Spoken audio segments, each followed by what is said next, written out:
नमस्कार साथियों, जन की बात अमरनाथ के साथ में एक बार फिर से आपका स्वागत है। आज हम डॉक्टर अंकित कुमार से एक सामाजिक बुराई के बारे में बात करेंगे। आप सबको पता है, शराब एक ऐसी बीमारी है जिसके बारे में हर कोई चर्चा करता है और हर कोई कहता है कि शराब नहीं पीना चाहिए। लेकिन क्यों नहीं पीना चाहिए, इसका क्या क्या प्रभाव होता है, हम इस विषय में डॉक्टर अंकित कुमार जी से बात करेंगे। और याद रखिएगा, यहाँ पर जो हम बात करेंगे मूल रूप से जो मेडिकल टर्म्स में शराब का असर होता है उस पर चर्चा करेंगे। साथ ही साथ आप जानते हैं कि शराब न केवल एक सामाजिक बुराई है बल्कि यह परिवार के आर्थिक स्थिति को भी बिगाड़ता है। साथ ही साथ व्यक्ति के शरीर के या व्यक्ति के स्वास्थ्य पर इसका बुरा प्रभाव पड़ता है। तो हम बात शुरू करते हैं डॉक्टर अंकित कुमार जी से। आप सब जानते हैं डॉक्टर अंकित कुमार जी पटना पीएमसीएच में डॉक्टर हैं। तो डॉक्टर अंकित जी, आपको नमस्कार है, हमारे चैनल पर आपका स्वागत है। अब डॉक्टर साहब, सबसे पहली बात जो होती है कि शराब जो लोग पीते हैं, तो शराब पीने से उनके शरीर पर क्या प्रभाव पड़ता है जिसके कारण कि लोग एक्सीडेंट कर जाते हैं या अन्य असर पड़ता है?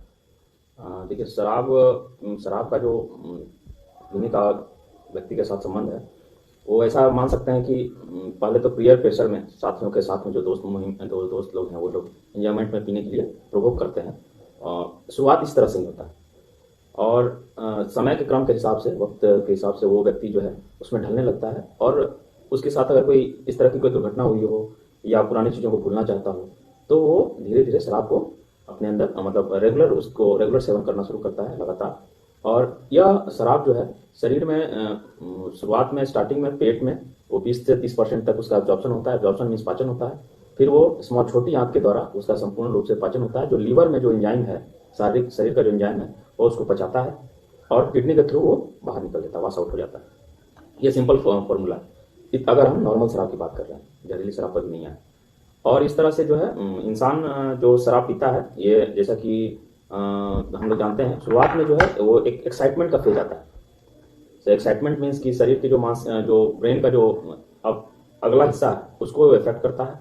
इफेक्ट करने के साथ उसमें जजमेंट का प्रॉब्लम आता है। उसके साथ बातचीत बच्चे आदमी का बढ़ जाता है, लगातार बातचीत करना चाहता है, वो फॉल्स सेंस अपना शो करता है कि हम कॉन्फिडेंट हैं। इस तरह से शुरुआत होता है, जो कि 50 से 150 मिलीग्राम तक अगर वो सेवन किया है तो इस तरह का एक्साइटमेंट स्टेज में रहता है। दूसरा स्टेज आता है इसका इनकोऑर्डिनेशन का। इनकोऑर्डिनेशन 150 मिलीग्राम से 250 मिलीग्राम पर डेसीलीटर के लगभग में, मतलब मान के चलिए 150 ml से ज्यादा अगर सेवन किए हुए हैं, इनकोऑर्डिनेशन के स्टेज में आ सकता है। ये इनकोऑर्डिनेशन का मतलब क्या? इनकोऑर्डिनेशन इन द सेंस चलने में वो लड़खड़ाएगा, उसको गेट बोलते हैं। गेट जो है इनबैलेंस होगा, ठीक है। और तीसरा स्टेज आता है कोमा का, जो 250 मिलीग्राम से ज्यादा 250 ml से ज्यादा जो शराब का सेवन किया रहता है उसको कोमा में जाने का संभावना रहता है पेशेंट का। कोमा मतलब कुछ देर के लिए बेहोश या लंबे पीरियड तक? लंबे पीरियड के लिए भी हो सकता है। कुछ देर के लिए भी होता है और लंबे पीरियड के लिए भी हो सकता है। डिपेंड करता है कितने सालों से पी रहा हो, कितना उसका शरीर टॉलरेट कर रहा है। और ये इसको टॉलरेंस बोलते हैं, मेडिकल टर्म में इसको टॉलरेंस बोलते हैं। एक तो हो गया ये। दूसरा चीज है कि मिथाइल अल्कोहल जिसका हम बातचीत किए वो उसका अगर 60 से 100 ml के बीच अगर हम मिथाइल अल्कोहल, जहरीला शराब जिसको बोलते हैं, अगर उसका सेवन करते हैं तो वो जो है हमारे बहुत ज्यादा हार्मफुल होता है, हानिकारक हो सकता है हमारे लिए।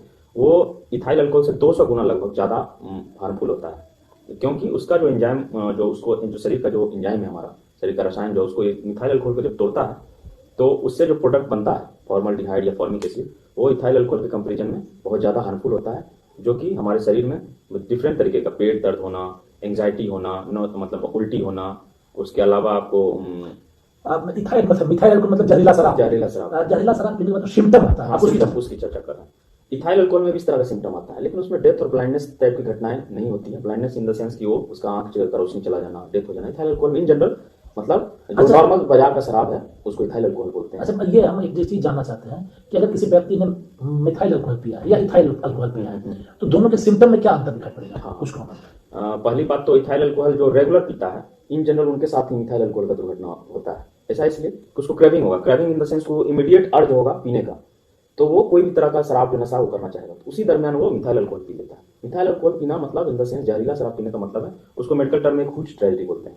हुच ट्रेजेडी बोलते हैं। इस कारण से वो जो शरीर में है, हम अभी बताया आपको कि उसका जो प्रोडक्ट बनता है, जो हम मिथाइल अल्कोहल पिए हैं, वो शरीर में बहुत ही टॉक्सिक सब्सटेंस रिलीज करता है, जो कि डिफरेंट शरीर के विभिन्न अंगों में जाके वो उसका हानिकारक प्रभाव दिखाता है। वो ये मिथाइल अल्कोहल, इथाइल अल्कोहल, एक है स्पिरिट, हम लोग सुनते हैं सब जो हाँ, मार्केट में मिलता है, आजकल डॉक्टर कोविड के बाद से शुरू हुआ है। हैंड सैनिटाइजर के रूप में। तो वो इथाइल अल्कोहल होता है, उसमें या आइसोप्रोपाइल अल्कोहल भी हो सकता है। Ethyl alcohol in the sense की इथेनॉल जिसको बोलते हैं। इथाइल अल्कोहल हम इसलिए टर्म यूज कर रहे हैं, साइंटिफिक वर्ड है। इथेनॉल कमर्शियल यूज में वर्ड यूज होता है।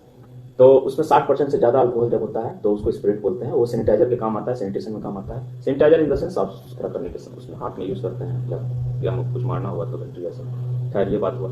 दूसरा इसमें है कि एक हमने इथाइल अल्कोहल का स्टेज बता दिया, किस स्टेज पर काम करता है। इन जनरल जो एक सवाल ये भी आता है कि इथाइल अल्कोहल जो शराब लोग पीते हैं वो चखने का इस्तेमाल करते हैं बहुत ज्यादा। हाँ, पीने में लोग कई तरह के लोग करते हैं। चखना खाने से, अच्छे पौष्टिक भोजन खाने से अल्कोहल का असर बॉडी पर कम होता है, ऐसा लोग बोलते हैं।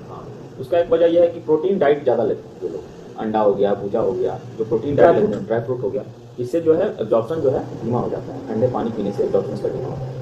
इसके ठीक उलट अगर हम भात दाल के साथ अगर पीना चाहें तो उसका एब्जॉर्प्शन बहुत जल्दी बहुत जल्दी पचेगा और वो सब गर्म पानी के साथ अगर हम पिएंगे उसका असर हमको जल्दी दिखेगा। एक तो ये कॉमर्शियली इंडिया में, बिहार में चूंकि शराब बंदी है तो मीटर बात कर रहे हैं, जो आता है एक बियर आता है, वाइन आता है, रम है, विस्की है, वोडका है, तो इसका परसेंटेज निर्धारित किया गया है कि अगर कितना अल्कोहल उसका परसेंटेज होगा।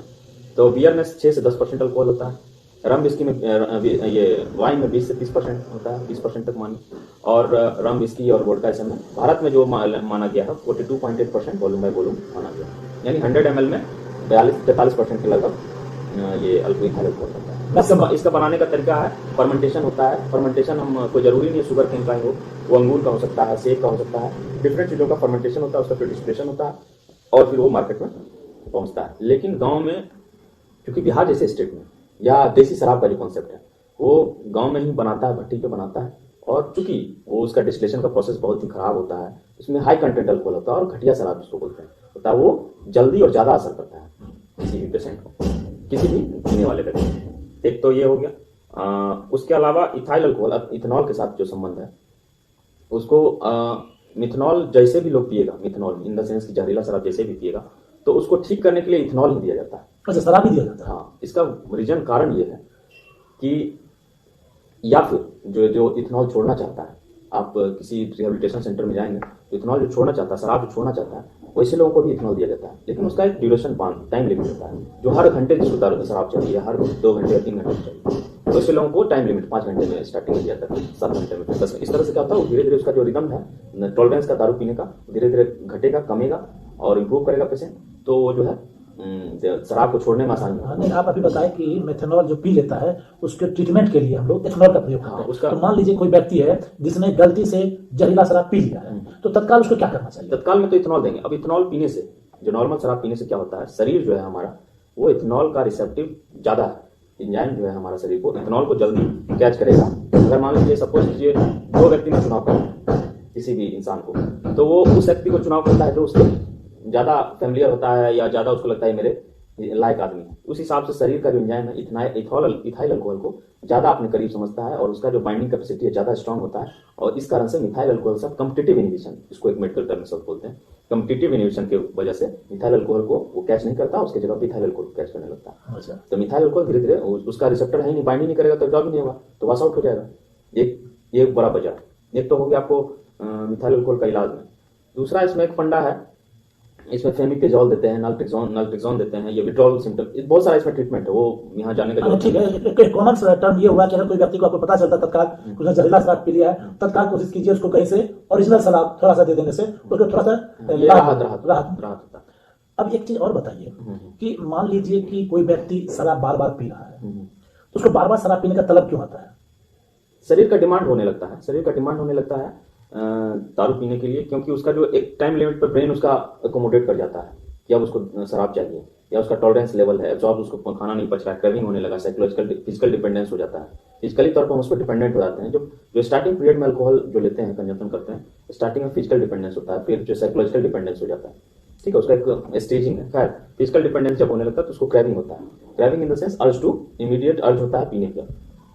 ये बड़ा वजह है उसका, जो अल्कोहल वो चाहता है कि हम पिए, उसका ब्रेन डिमांड करेगा, उसका फिजिकल नीड्स डिमांड करने लगेगा, फिर अगर नहीं पिएगा तो उसको रेस्टलेसनेस होगा, एंजाइटी होगा, एनोइंग होगा, और इस तरह का और भी उसको सिम्टम आने लगता है बहुत सारा। अच्छा, एक और चीज, अभी हमारे यहाँ बार बार लोग कॉमन लोग चर्चा कर देते हैं कि शराब से ज्यादा कम हानिकारक है भांग या गांजा या देसी या हर्बल है, तो आप इसमें क्या अंतर समझते हैं, शराब में, भांग, गांजा में क्या अंतर है?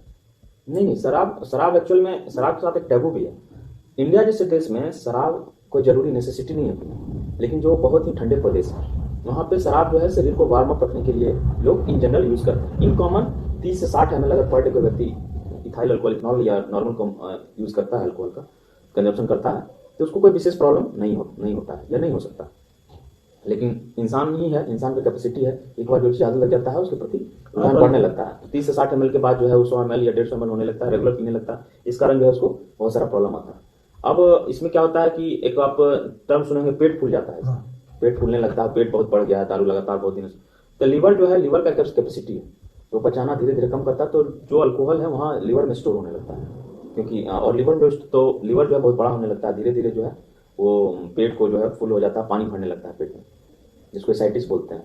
बहुत ज्यादा पेट फूल जाता है, दिखने लगता है। और ये भांग गांजा से? भांग गांजा जो है एक्चुअल में ये ब्रेन स्टिमुलेंट है।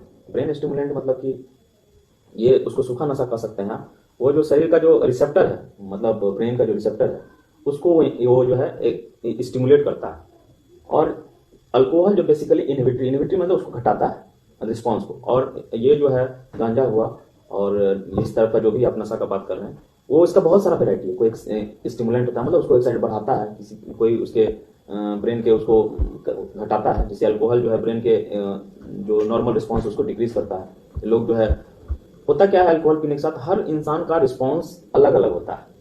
अल्कोहल के साथ सबसे अच्छी बात यह कह लीजिए या बुरी बात कह लीजिए, इसका रिस्पॉन्स अलग होता है। कोई इंसान जो है बहुत ज्यादा खुश हो जाएगा, बहुत ज्यादा हंसने लगता है, बहुत ज्यादा बोलने लगता है। या कुछ लोग जो है बिल्कुल शांत हो जाता है दारू पीने के बाद। या कुछ लोग जो है मारपीट वायलेंट हो जाता है, एग्रेसिव हो जाता है। इस तरह का भी होता है। कुछ लोग जो है पुरानी दुनिया में चला जाता है। एक टर्म आता है anterograde amnesia. Anterograde amnesia in the sense कि आगे का चीज उसको भूल जाता है, पीछे का चीज उसको याद है सारी चीजें। ये स्टार्टिंग में जो दारू पीता है ना लोग, उनके साथ होता है। जो लगातार पिछले 2 साल 3 साल 5 साल 10 साल से दारू पी रहा है, उसके साथ पिछली चीजें भी भूलने लगता है। वो पुरानी नई चीजों के साथ पिछली चीजें भी भूलने लगता है। ब्रेन स्लो हो जाता है। हाँ, ब्रेन स्लो हो जाता है। इसमें हेलुसिनेशन भी आता है। कभी टर्म आपने कहा ये कि किस तरह का प्रभाव आता है, तो हेलुसिनेशन मतिभ्रम जिसको बोलते हैं, ये अल्कोहल से ज्यादा दूसरे सब्सटेंस जिसका भी हम नाम ले रहे थे, गांजा और अफीम, भांग, इस समय हेलुसिनेशन ज्यादा होने का चांस रहता है। लेकिन अल्कोहल के साथ भी होता है, हेलुसिनेशन होता है, क्योंकि ये ब्रेन के स्टिमुलेंट का, ये इनहिबिटरी का काम करता है और धीरे धीरे जो है वो उसका असर दिखने लगता है। एक टर्म आता है एक्यूट और क्रॉनिक। एक्यूट मतलब जो तत्काल में पी रहा है, कभी पी लेता है या कभी ज्यादा पी लेता है। क्रॉनिक मतलब होता है कि रेगुलर लगातार पिछले 2 साल 5 साल 10 साल से पी रहा है और मिनिमम 100 ml रेगुलर कंज्यूम कर रहा है। तो ऐसे लोगों का सिम्टम अलग आता है एक्यूट के केस में। तो जो रेगुलर पीने वाले लोग हैं, अगर उनको छोड़ने कहा जाए तो उनको विड्रॉल सिम्टम आता है, छोड़ने का असर जिसको बोलते हैं, असर दिखता है। शुरुआत 6 घंटे 12 घंटे में उसका असर दिखेगा, फिर विद इन डे दिखेगा, फिर 48 घंटे के अंदर दिखेगा, फिर 2 से 5 दिन में दिखेगा, फिर 5 से 10 दिन बाद दिखेगा। सबसे मेजर प्रॉब्लम 2 से 3-4 दिन के बीच में आता है। उसमें उसको ट्रिमर होगा, थरथराना हाथ हो सकता है, एंग्जाइटी, एनॉइंग, रेस्टलेसनेस जिसको बेचैनी बोलते हैं, इस तरह का आएगा उसको। फिर निस्टैग्मस एक टर्म होता है, आंख उसका जो है चक्कर आने लगता है, वो घूमते रहता है, इस तरह का समस्या। साइकोसिस होता है, मानसिक विक्षिप्तता आने का खतरा बढ़ जाता है 2 से 3 दिन में। फिर धीरे धीरे डेलेरियम होता है, डेलेरियम इन द सेंस कि आपा खो देना, मतलब बहुत ज्यादा एग्रेसिव बिहेवियर नेचर शो करना। ये 2 से 5 दिन में धीरे तक होता है। फिर 5 दिन बाद धीरे धीरे हाँ वो ठीक होने लगता है। ये विड्रॉल सिम्टम है। ये क्रॉनिक केस में जो लंबे समय से पी रहे हैं उनके साथ। एक्यूट केस के जो तुरंत में स्टार्ट किए हैं या धीरे कम पीते हैं या किसी से ओकेजनली पीते हैं या बहुत ज्यादा पी लिया ओकेजनली, वैसे लोग को एक्यूट सेंस में कहता है। बहुत एक्यूट इन द सेंस की मतलब क्या कर सकते हैं उसको, एक्यूट का एग्जैक्ट वर्ड कर सकते हैं, बहुत जिसका समय ड्यूरेशन जिसका कम होता है उसको एक्यूट कर सकते हैं। एक्यूट क्रॉनिक में ये मेनली रहता है। और दारूबाज जिसको गांव में टर्म है या शहर में चलन है या जो समाज में चलन है, वर्ड है, वो क्रॉनिक वाले लोगों को कहा जाता है। जो रेगुलर पीते हैं, मारपीट करते हैं, दारू पी के गाड़ी चला रहे हैं, उसमें केस में ऑफेंस में आते हैं, इस तरह का। बिहार के संदर्भ में जो दारू शराब का जो बंदी हुआ है, अब बिहार में शराब बंदी हुआ है, तो इसका असर किस तरह आप भी देखते हैं?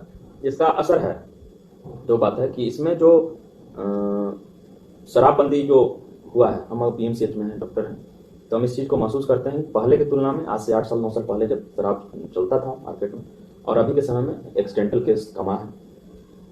और उसके अलावा लीवर जो भी हम बात कर रहे थे, जो पेट फूला हुआ आता है, सिरोसिस जिसको बोलते हैं, लीवर सिरोसिस बोलते हैं, वो उसमें जो है कमी आया है। पहले अगर 100 पेशेंट एडमिट रहता था, उसमें 20 से 30 पेशेंट रहता था सिरोसिस का पेशेंट, मतलब दारू पीने की वजह से उसका पेट फूला हुआ है बहुत। लेकिन अब उसमें कमी आया है, 2-4-5 पेशेंट रहता है, उसका जो भी वजह रहा। और जो लोग बहुत लोग ऐसे भी हुए हैं बिहार में जो सूखा नशा की तरफ बढ़ गए हैं, गुटखा ज़्यादा खा रहे हैं या गांजा पी रहे हैं या सिगरेट का सेवन कर रहे हैं या सॉल्यूशन जिसको बोलते हैं, वो अल्कोहल का कंटेंट जो सूंघने वाला होता है जिसको बोलते हैं, ये इसका नशा ज़्यादा बढ़ गया। वो ज़्यादातर यंगर एज में बढ़ा है। स्कूल गोइंग चिल्ड्रन और जो कॉलेज गोइंग स्टूडेंट है वो लोग ज़्यादा इस तरह का नशा कर रहे हैं। और गांजा का जो गांव में खासकर जो अल्कोहल छोड़ के गांजा पे शिफ्ट हुए हैं उसका असर दिखता है। गांजा का इस पे कंप्लीट वीडियो कंप्लीट नहीं बताया सकता, एक अलग सेटअप है, उसको अलग तरीके से समझाना पड़ेगा। बिल्कुल, आज सिर्फ शराब पर हम लोग फोकस कर रहे हैं। अगला कभी वीडियो होगा जब कल ये आएगा हमारे पास कमेंट, तो उसके साथ फिर अगली वीडियो बनाएंगे उस पर। अब हमको एक और चीज़ बताइए, जो लास्ट है वह यह है कि मान लीजिए कोई व्यक्ति शराब का आदी है और उसे समय पर शराब नहीं मिलता है, तो आपने बताया कि उसको यह सिंड्रोम आने लगता है, उसको शराब के जगह पर क्या दे सकते हैं? उसका ट्रीटमेंट आता है, उसको डायसल्फिराम करके ट्रीटमेंट आता है जो तत्काल में राहत देने के लिए देते हैं। अभी आपको बताया विड्रॉल सिम्टम का ट्रीटमेंट, और विड्रॉल सिम्टम्स छोड़ने के बाद जो उसको ठीक करने के लिए एक नालट्रिक्सोन करके दवा आता है वो देते हैं। तो बहुत सारा उसका ब्रांड है। और अभी आपको बताया जो इमीडिएट अगर किसी को मिथाइल अल्कोहल पीना है, उनके लिए पी लिया है, गलती से जहरीला शराब पी लिया है, उसको ठीक करने के लिए इथेनॉल देते हैं, है ना। वो अभी उसका सारा मैकेनिज्म होता है। खैर ये हो गया। हम मेनली बेसिकली फोकस कर रहे थे मतलब हम लोग जो देख रहे हैं शराबबंदी को, और हमें लगता है कि शराबबंदी होना चाहिए। भारत जैसे देश में जो इतनी गरीबी और विषमता है, ऐसे कंडीशन में शराबबंदी बहुत जरूरी है। हाँ, इसका दूसरा पक्ष ये जरूर है, आर्थिक पक्ष है कि जो सरकार को जो टैक्स आना चाहिए उससे कम हो गया है, लेकिन इसका बेनिफिट आने वाले 10 साल में जरूर दिखेगा, क्योंकि स्वास्थ्य के स्तर पे बिहार में इसमें बहुत ज़्यादा इम्प्रूवमेंट आया है। जो आर्थिक तौर पे भी जो महिलाओं जो अपने घरों में जाकर अपनी महिलाओं को बच्चे को पीटते थे उसमें कमी आया है। ये तो खैर रिसर्च का विषय और सर्वे का विषय है, इसमें सर्वे किया सकता है, रिसर्च किया सकता है किस तरह का लाभ और हानि कितना फायदा हुआ है। लेकिन जहरीला शराब का इलाज यही है, और हमें लगता है कि जो खासकर इसमें अगर सरकार इंटरवीन करे तो हमें लगता है जहरीला शराब से जो मौत हो रही है उसमें बहुत कमी आ सकती है। उस पर सरकार स्ट्रिक्ट एक्शन ले तो जहरीला शराब से बचा। अब लास्ट बात जो टॉपिक है वो यह है कि अगर कोई व्यक्ति शराब कितना मिनिमम पिए जो उसके शरीर के लाभदायक हो, ऐसा शराब है क्या शराब लाभदायक होता है? शराब ऐसा कोई वो नहीं है कि लाभदायक है। एक्चुअल ये कॉन्सेप्ट वेस्टर्न मतलब यूरोपियन कॉन्सेप्ट है, क्योंकि वहाँ ठंडा प्रदेश है, वहाँ जो है शराब का नीड ठंड को दूर करने के लिए भी है। ब्लड सर्कुलेशन तेज हो जाता है। हाँ, ब्लड सर्कुलेशन तेज है, थोड़ा गर्माहट टाइप का फील होता है, तो वो अपना कॉन्सेप्ट एक देते हैं कि 30 से 60 ml पिए तो फायदा होता है। लेकिन इंडिया जैसी जगहों पे हमको नहीं लगता है कि इस तरह का कोई भी इतना ml पीने पे ठीक रहेगा। और मान लीजिए पीना भी ठीक रहेगा, मगर हम बोल भी दें तो इंसान का क्या भरोसा होती है 60 ml से 100 ml कब ना हो जाए, है ना। ये बहुत बड़ा समझदारी है, हमको लगता है कि। धन्यवाद। तो आज के वीडियो में बस इतना सा ही। हमने आपको जैसा शुरू में बताया था कि हम मूल रूप से शराब के जो मेडिकल पर्पस हम लोग देखना चाह रहे थे कि मेडिकली शराब क्या क्या प्रभाव हमारे ऊपर छोड़ता है। अब अगर आपको इस विषय पर किसी से कोई सवाल, डॉक्टर साहब से कोई सवाल पूछना हो तो हमारे कमेंट बॉक्स में डालिए, हम अगला वीडियो बनाएंगे और उसमें आपके सवाल को जरूर शामिल करेंगे ताकि हम ज्यादा बढ़िया आंसर ला सके डॉक्टर साहब से। तब तक के लिए अलविदा। Thank you for watching my video. और लास्ट गुजारिश कि हमारे चैनल को सब्सक्राइब कीजिए, वीडियो को लाइक कीजिए।